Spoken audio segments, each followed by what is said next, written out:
I realized I found my true love when I heard an orchestra playing, because for an orchestra it's like a gigantic instrument, or like being a painter with thousands of colors, and you mix them together and something unbelievable happens, like a wave of emotion that would lift me out of my seat almost, listening to this orchestra. And I thought, oh, this is where I have to be. I have to be in the middle of this.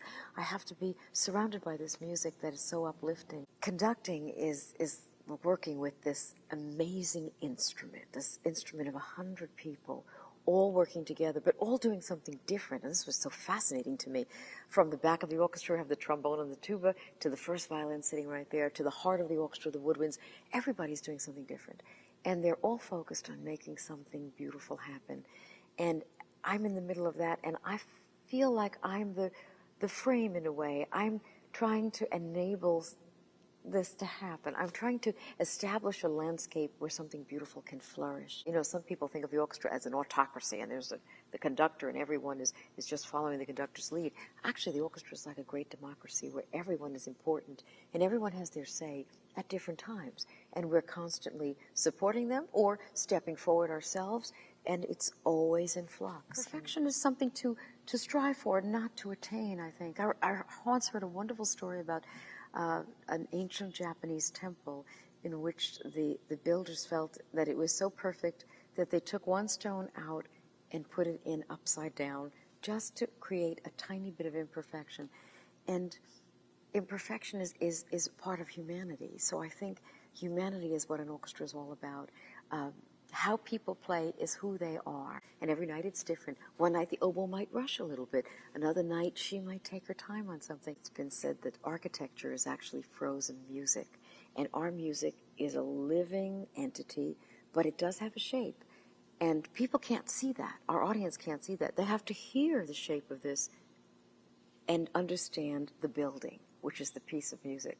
So for us, we have to create the sense of structure. People for certain should come inside a concert hall and let that experience of live music just wash over them, because there's nothing like that. Even listening to the most sophisticated sound equipment or stereo system is nothing like being in the presence of the energy of music.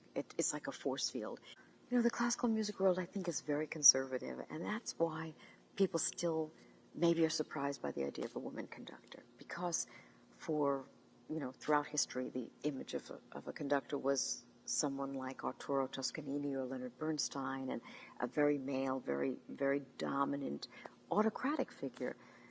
I think things are changing in our world in so many ways, and maybe it's not so uncommon now to see a woman on the podium.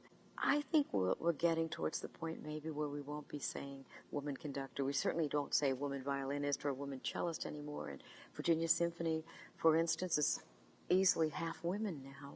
The people who inspire me the most are the musicians in the orchestra, because I look at them and I think about how many years they've been playing their instrument, how many music lessons they've taken, how many hours a day they've practiced.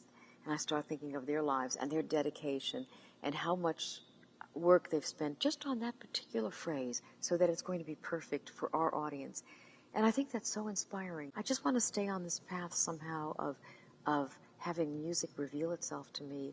And it does. And as I learn things about life, music was different too. The way I conduct a Beethoven symphony now is probably a lot different than I conducted it 20 years ago. And 20 years from now, I will be conducting it differently, because I will be a different person because of what I learn about people. I mean, that's what life is all about. So to stay on this path and to keep my ears wide open, to keep my eyes open, and to let music teach me these lessons that are really about life, that's what I hope the future will hold.